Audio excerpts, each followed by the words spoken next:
Welcome, everyone, to the Clocking Out podcast. It's a show about people who share their own personal journey that include making bold choices to clock out of situations, to follow their dreams of career fulfillment, and to live their best, their most authentic lives. I am your host, Raymond Lee, and this podcast couldn't be possible without the support of Career Minds. Today, I'm excited to welcome Chris Baer. Chris is the founder of the Mandala Institute, an organization that helps leaders create humanistic and innovation culture in teams and companies. He also co-founded Sunstone Therapies, which is an early-stage medical company dedicated to alleviating emotional distress in patients through psychedelic therapies. Chris was introduced to the podcast after being supported by our sponsor, Career Minds, after he was impacted by a layoff. Chris is a true entrepreneur and innovator who shares his personal journey of working for his mom's business, to working in corporate, to making the bold choice of launching 2 companies. Chris has such an amazing and inspiring story, and I personally just can't wait to share it with you here today. So without further ado, please enjoy Chris Baer and his Clocking Out story. Chris, welcome to the podcast. It's great to see you. Oh, Raymond, thanks for having me. It's a pleasure to be here.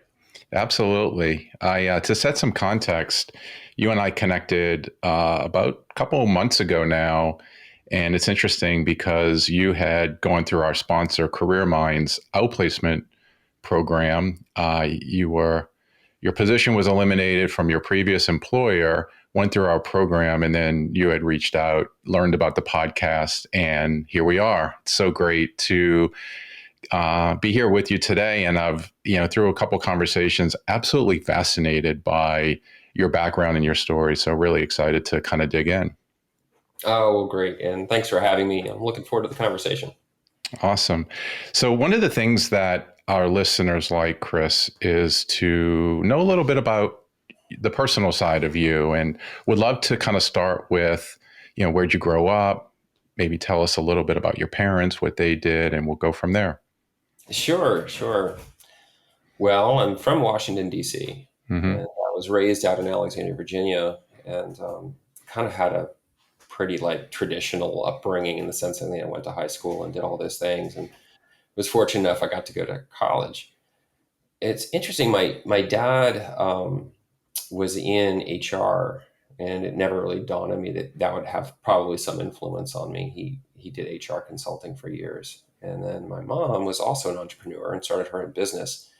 I worked in that business for probably 10 years. It was almost an accident. I didn't mean to. And then I was in there, and they had a big impact on me both. But when I got to college, a light bulb really went off because I ended up going to design school instead of going to more of a liberal arts or some other kind of school. And that completely helped me put a bunch of pieces together on how to wrangle with complexity and solving problems for people. And it would also be the sort of the entries, the late 90s, where the golden age of design's first sort of stepping onto the scene. And so I got to be a part of that too. It's interesting that your mom started a company and you worked for the company. How old were you when you started working for your mom's business, and what did she do? Yeah, so it was an interesting time. I'd been working for the years prior to that in the .com space as the internet was just kind of taking root, much the way AI. It felt the same, this kind of rushing. And I was on my honeymoon with my wife, and the towers went down in New York, and the bubble had already burst on the whole .com thing. So it was really a matter of time until all the money was going to pull back, all the progress was going to take a bit of a pause. So I'm on my honeymoon, and I get a phone call from our managing director, and he's like, "Hey, we're done." We had been the only profitable office left in the organization. It was a big consultancy. And I looked at my wife and I was like, "All right, we just got married. I'm out of a job."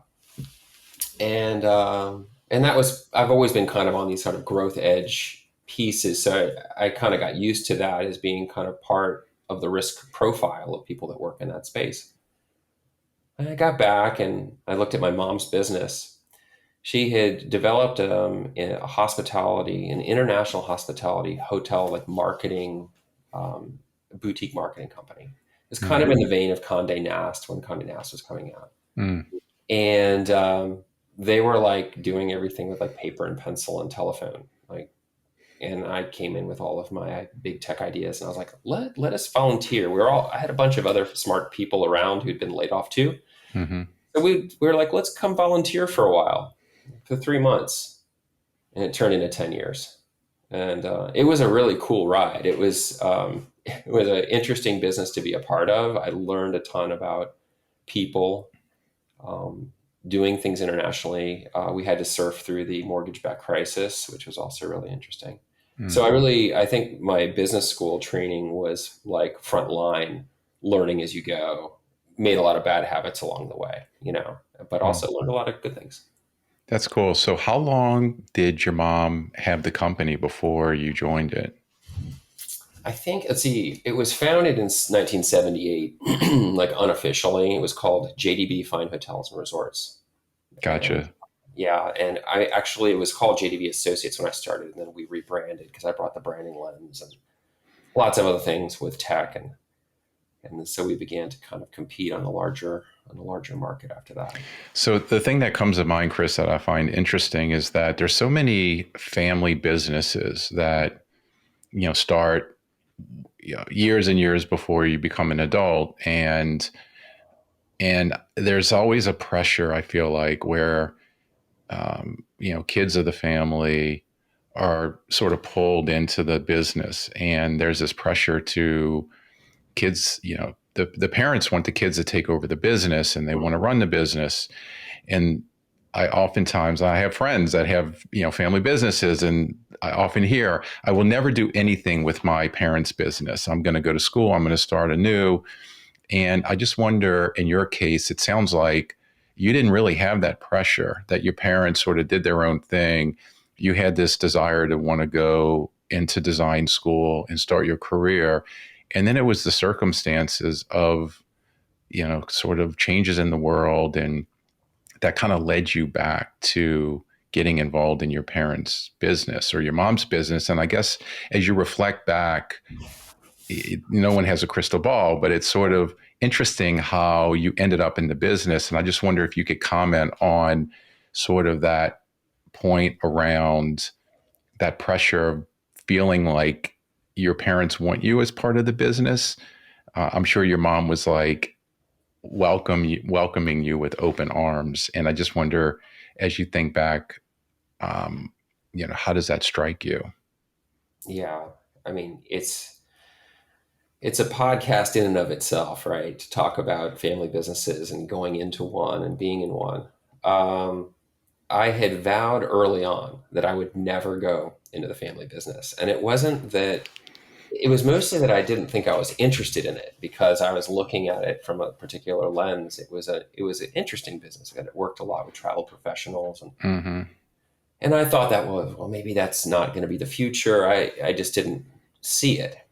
Um, and then once I got inside of the business, the mental gymnastics of needing to see quite literally, your parents as your colleagues, and the code switching involved in doing that, it was no joke. You Mm. really had to like develop a whole new part of yourself to be able to do that. And I think, in retrospect, I think businesses that go and get help that are family businesses from a coach or somebody are probably going to do better than actually stumbling along on their own idiosyncratic patterns, which develop and sometimes get amplified. Mm. That's interesting. So you joined your mom's company, you became partners, you were there 10 years.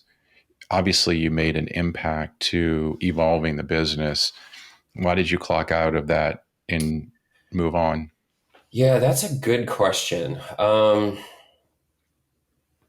the truth is that, when the mortgage-backed crisis hit in around 2007 and 8, we watched, Bear Stearns and Lehman Brothers all just Mm, vanish. We didn't realize that we'd probably be the poster child for the kind of small business that would really get crushed. And so for about 2 years, I was in this profound state of fight or flight kind of to, I was on the phone with banks arguing with them around lines of credit, and all credit had dried up. So I had to kind of bring out this inner warrior almost to be able to fight for the survival of the company's ability to, to just stay liquid, because it Mm, was all the revenue had dried up as everybody pulled back. And we had a lot of highly trained people. And we were now like at a scale that you couldn't just turn the volume back down, right? And then when businesses grow, we experience these inflection points of scale where hmm. you can't go back because it actually is a transformation. Right. We were in one of those. And I think, really being honest about it, I just wasn't, I mean, no one is prepared for those kinds of those scenarios, even if you go through all the case studies in a business school, right? And so I think after 2.5 years, it was time to sell the company, and we did that. But I needed to leave, and the CIO, who is still a good friend to this day, had left and threw me a lifeline and said, "Hey, come over work for this software company," you know. And I had to come and sit down with my parents and explain that I was going to resign my position, that I'd hired, I had two proteges underneath that were going to Hmm. backfill my role, but that I was frankly too expensive. And it was also time for me to move on. I mean, there were other things, Marriott was going to be just the next chapter after that software company. And there were things to do there that were going to be important. Mm. So that's so interesting how 2000, 2001 recession, dot-com bubble hit, and you were presented with this opportunity. You joined your mom's business. You made an impact. 10 years later, the financial crisis hit. And it sounded like, though, in that particular scenario, you kind of started to chart your own course in terms of navigating your exit. She sold the company, and so tell us how you mentioned the Marriott Corporation. It sounds like you went to work for a friend's company or you got referred in. How did you ultimately end up at Marriott? And tell us about that, that position there and the impact that you were able to make. Yeah, I mean, it was really fortuitous. The head of digital at the time at Marriott had become someone we just gotten to know each other, and she'd had a contract position and offered it to me as a consultant. And I got a chance to look inside of the organization. I liked what I saw. It was just they were just doing hard, good work every day. Was the way I experienced it. And so within a year, a full-time position had opened up in the innovation group, and I had a design background, and they needed a design head in that space. And so I ended up getting into that role, which was called at the time Insight, Strategy, and Innovation. It was a group that kind of encapsulated all of those pieces. It was funded by the company itself, so it served the 19 brands at the time that Marriott was actually trying to grow.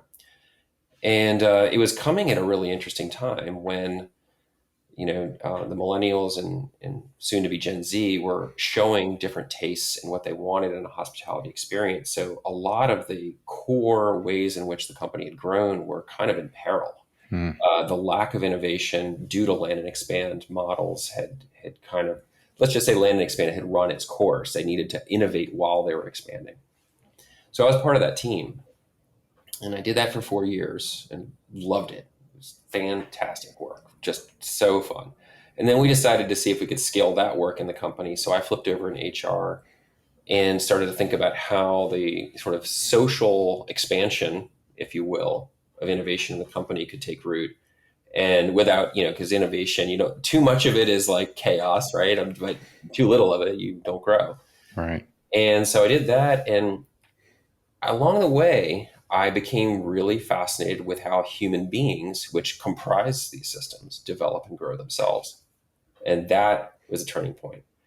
I looked after leadership development for the company for a couple of years and got to grow everyone from the executives and through these programs from the executives to rising managers. And at one point, I kind of woke up and thought, I don't think I want to just simply be a corporate executive the rest of my life. I have some kind of internal drive to create something. And that felt like a calling. I didn't feel like I felt if I ignored it, that that I'd be doing myself and everybody a disservice. So that began the inner dialogue Hmm. of, all right, looks, you got this great career path. You love the people. I mean, I still love the company. I love it. I'm over. I work with Marriott to this day, but I knew that I could probably provide more value to everybody outside of it than I could inside. Wow, Chris, that's amazing. Tell me about this inner voice and how you overcome the positive voice that says you should, like, you, there is this calling for you to do something more. And I love how you kind of frame it as adding value, because I think oftentimes people hit a point in their career where they're spinning their wheels, right? They're in the job and they're doing the job, but they're not adding value. And it's interesting that you had this sort of inflection point where you recognize that you were adding value to the company, but you weren't adding value to you and your potential. And I wonder how you kind of quieted the voice that said you should continue doing what you're doing because it's comfortable, but leaning into the voice of it's time to make a change. And I know that a lot of people who are listening grapple with that voice that says, which one is louder? And it sounds like in your case, the one that said, I'm not adding value and I need to make a change was much louder and it was more pronounced. So, versus that feeling of, is it the right time? Should I be doing this? And so I just wonder if you can share how you thought through that. Yeah, it's a really good question, and I think it's a vital question for Hmm. what it means to be alive, right? I mean, are we defined by our occupation, or are we defined what we hopefully discover or uncover what we're here to do? And I'd say that there's, how do you decide is one way to think about it. I think a lost art is how do you feel into things, which is using our full faculties of being a person to think and feel into how we're going to make decisions. And I think even in the realm of leadership, I think that's an important skill to have. Hmm. And I think that was starting to happen. I was in an inner conflict. It was a constructive conflict, but I was in an inner conflict around it because I was about to do what my brain and my inner CFO was going to say makes no sense, which was, you have a sure thing here. You're well respected. This place opens doors. You can do things for other people. You have incredible scale across the globe to do cool work. And yet that's not enough. That was my inner CFO saying that. And then some other inner part, which is an inner creator, was like, if you don't accept this challenge, you will regret it the rest of your life. And this is, in a sense, a moment. You're in your late 40s. It's different if you do it now than if you're in your 60s or if you did it in my 30s. So I used a different type of calculus, like a more of a psychosocial emotional calculus than just a brain calculus to make the decision. Hmm. And I also asked for help. I asked my wife for her views on, would I be dragging us all through the mud of risk, the whole family? Hmm. What would my daughters think? I have two daughters that are in their teen years, and how would they feel about their father making a change? So I incorporated all that into feeling my way through, and then had a discussion with my boss at the time, and she was crazy supportive. Like, and I was actually surprised. She could kind of see who I really was, I believe, and helped pave the way. And then out of that came Sunstone and Mandala Institute and some other things too. So it's been a really actually hard in some sense of like getting the courage to do it. And it's never without headwinds. I want anyone who's considering this type of a move, there are many real and practical things to consider about your wherewithal before making the move. And yet, it's interesting how solutions arise and arrive in a non-premeditated way. Like there's a saying I like to use when I'm working in the coaching space with people. And it said, as you walk the way appears. And I think there's a lot of truth in that. Hmm. I love that. I love how you articulated the head and the heart with the kind of metaphor of the CFO being the head, the practical, transactional decision, and then you have the heart. It's the feeling of, if I don't take this opportunity, I'm going to be um, losing out and leaving behind a potential legacy that you sort of felt like this is your calling.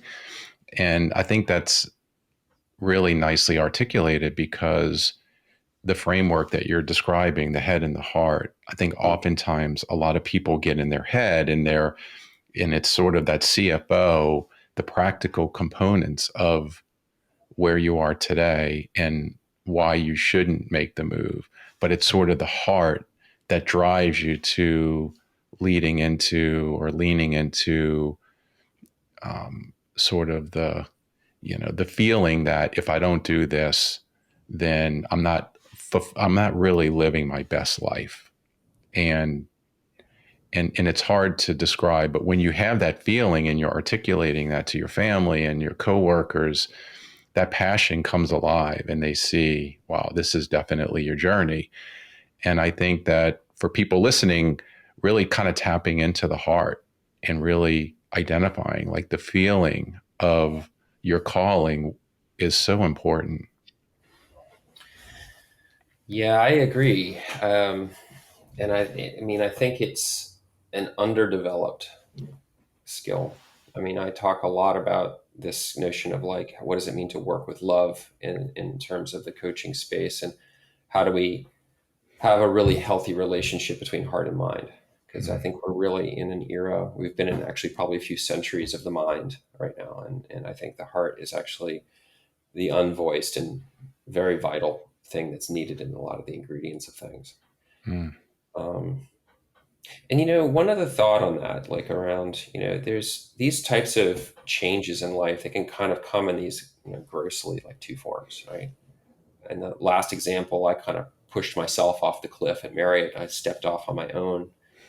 And then in the family business and other times I've been laid off, right? And that's actually part of the gig. It's when you're working in highly dynamic environments, you're either going to be laying people off or you're going to get laid off or something's going to change. It's just constant. So the more we identify with a particular role, the harder it can actually be to like open up to what's possible.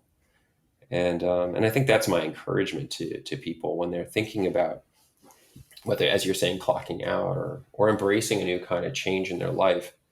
That relationship of like the super rational, which is can be very fear based, let's be honest, versus the heart, which is more faith and possibility based, right? Mm. If, right?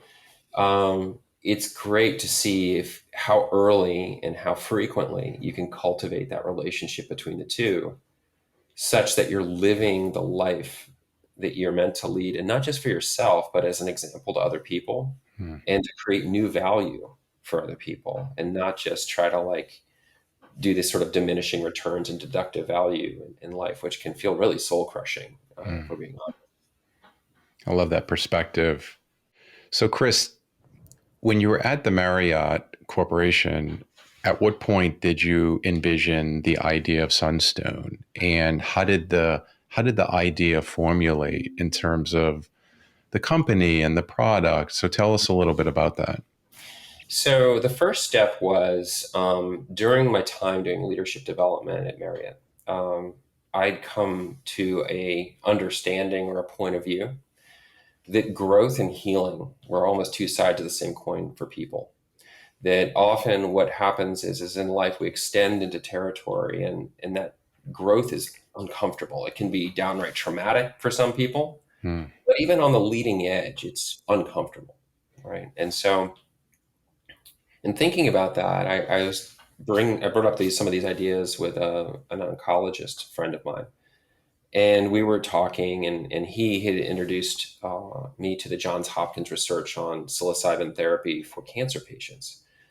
and how it was potentially alleviating a kind of suffering that happened as they were going through their journey. And something just connected for me there. And I thought, if people had better skills for how they do both growth and healing, maybe we could really make some big impact in the world. And so that was the beginning of the design for the what we first, I think it was called like the Center for Deep Healing or something like that. We didn't have the Bill Richards Center for Healing name on it yet.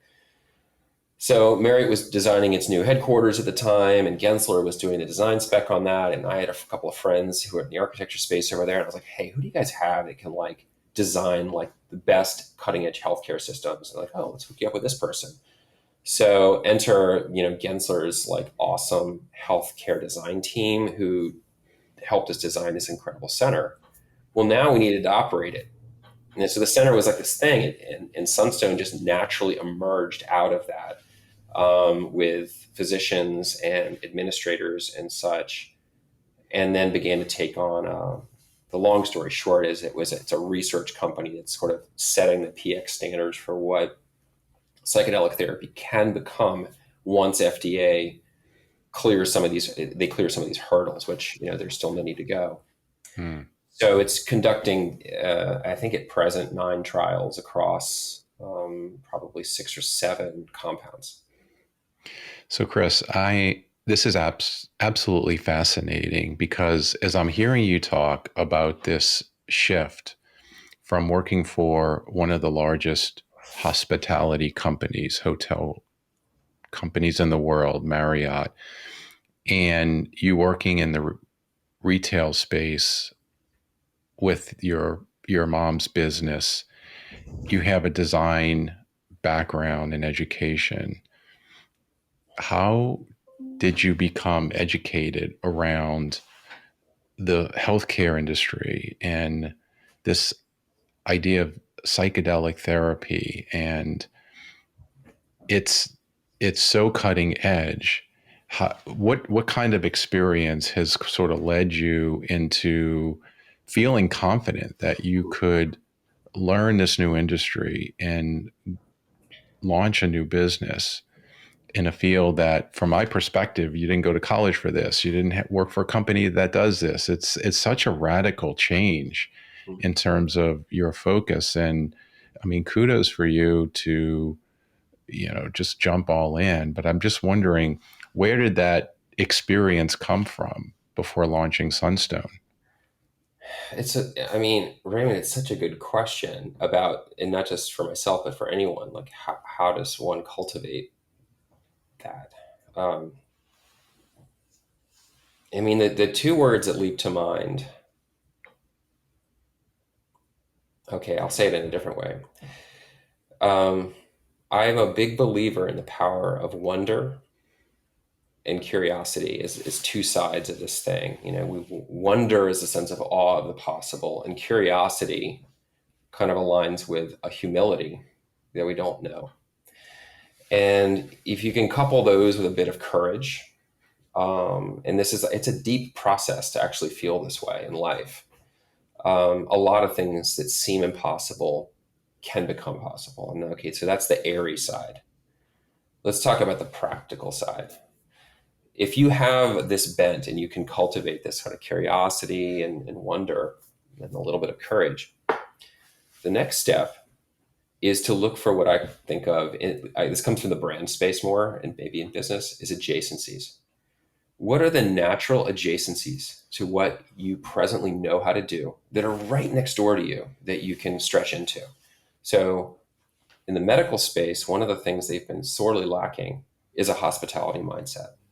It's nothing personal. It's just the way the organizations have developed over time. The way healing could be is at its best is the welcoming in of the human soul for healing in body, mind, and spirit, right? That would be healing at its best. But really the practical matter's been like running a business of medicine is not that so much. Hmm. So I could consult to hospital systems on hospitality mindset for their teams. That's an example of the type of adjacency I like to build. The same is true for even how Mandala Institute started. I mean, it seems like it's turning into this almost like academic thing where it's like an institute and you come here for a particular kind of knowledge and you're going to get way better as a result. Who am I to be working in that space? I've got no training there. But there's enough adjacencies, and I can partner with people who know how to do these things better, way better than me, that there's actually a shot that the seed of that will grow into something. So Mhm. adjacencies, and partner with people who have highly complementary skill sets to you, and that can really make a difference as well. Mm.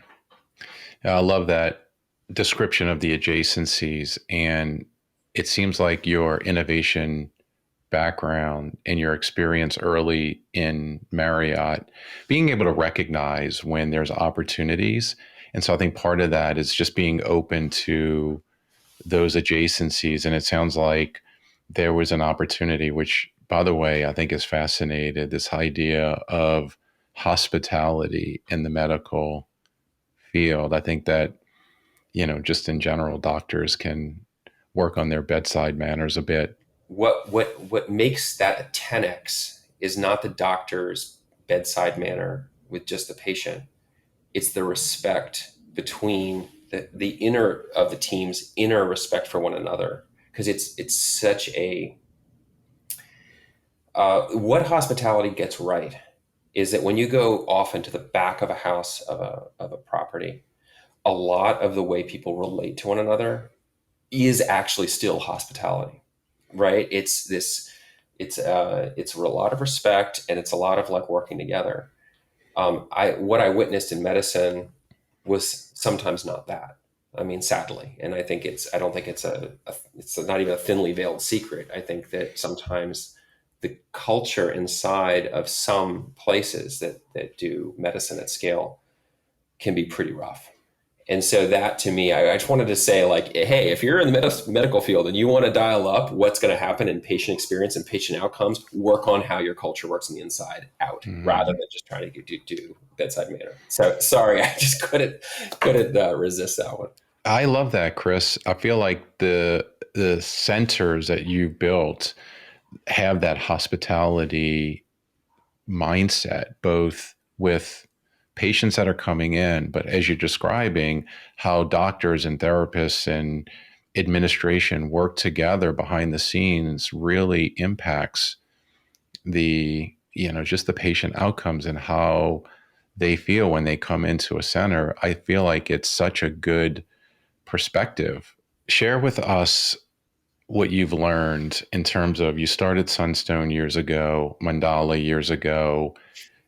What's different today, that as you reflect back from when you started, what's different in terms of the journey, Hmm.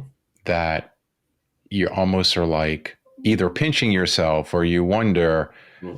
if you never really knew what's happening today versus what it was when you initially started? And the reason I'm asking this question is to show that there's never a linear path to Yeah. the outcome that you're looking for. And you have two very different businesses. They support each other in a very different industry. You've taken some risk. And I wonder if you can share what's different today Mhm. than it was when you first started. I think that collectively we are experiencing levels of change um, through everything: business acceleration, technology, globalization or contraction of globalization, Hmm.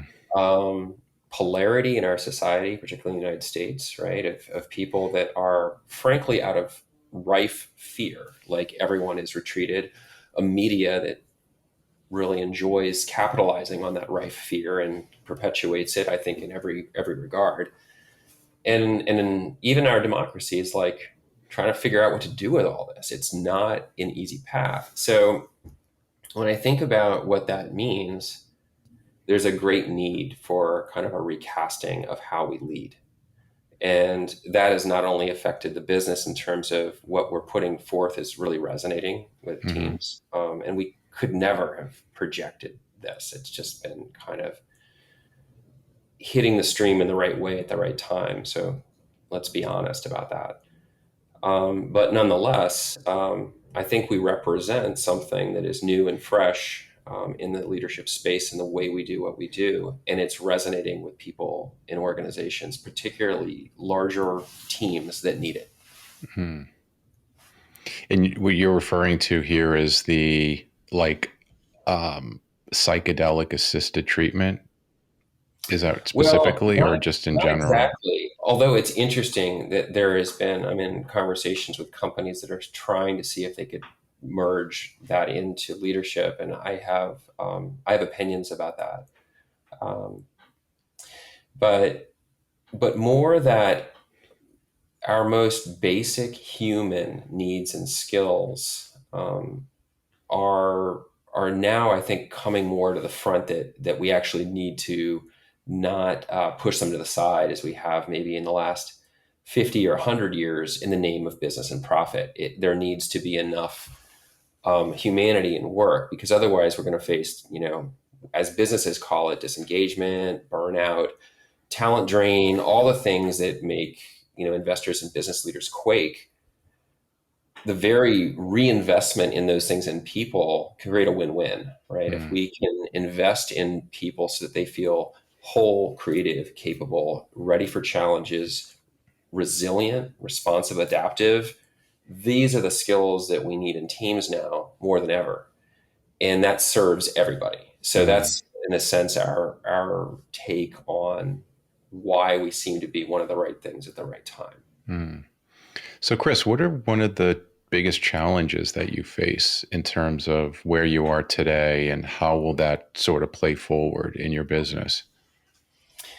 Growing, anybody will tell you this, growing a business is always hard because there are these invisible inflection points, and they happen at certain times when you have to make a leap for, you know, it could be scaling, that could be your goal, but for us, it's impact. We want to reach more people.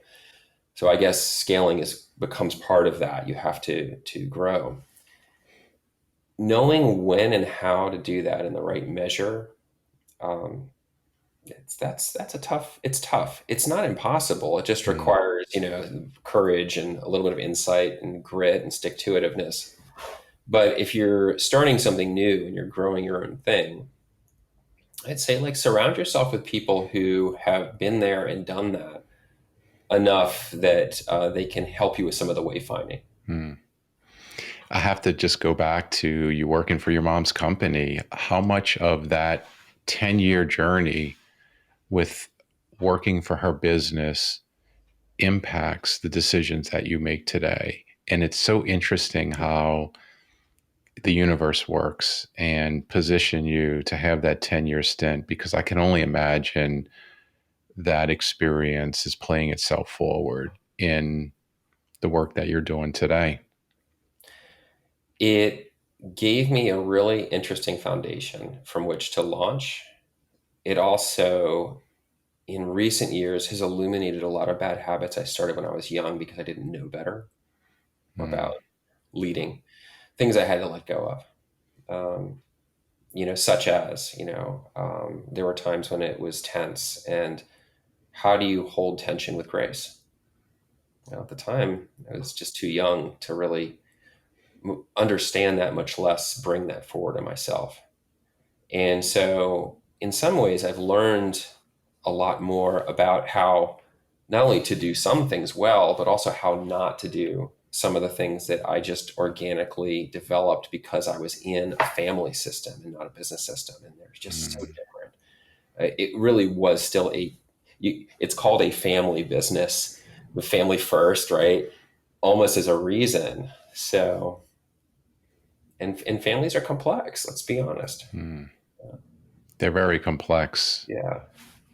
Well, Chris, I am just super grateful that you went through the Career Minds program, and for the short period of time that you were there, I'm just super grateful that you and I had the opportunity to meet.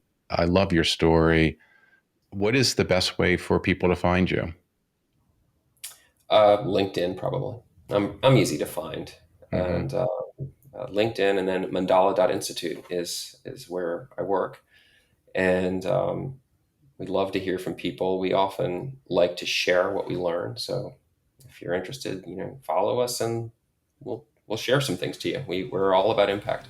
Yeah, I love that. And you guys are doing amazing work. I am a big fan. Definitely want to stay in touch. And thank you so much for joining the show today. Yeah, Raymond, thank you so much for reaching out. It's been a real pleasure to be with you today. Yeah, absolutely. And thanks everyone for listening. Until next time. Hello, Raymond again here. Thank you again to our sponsor, Career Minds, a global provider of outplacement and career development services. If you'd like to connect with me about your own personal career journey, you can connect with me on LinkedIn, as well as find me on Instagram at raymondlee.co. Until next time, remember, if you're stuck or unsure of your career or future and think it's time for a change, I would ask yourself these 3 questions. Does my career or work make me feel alive?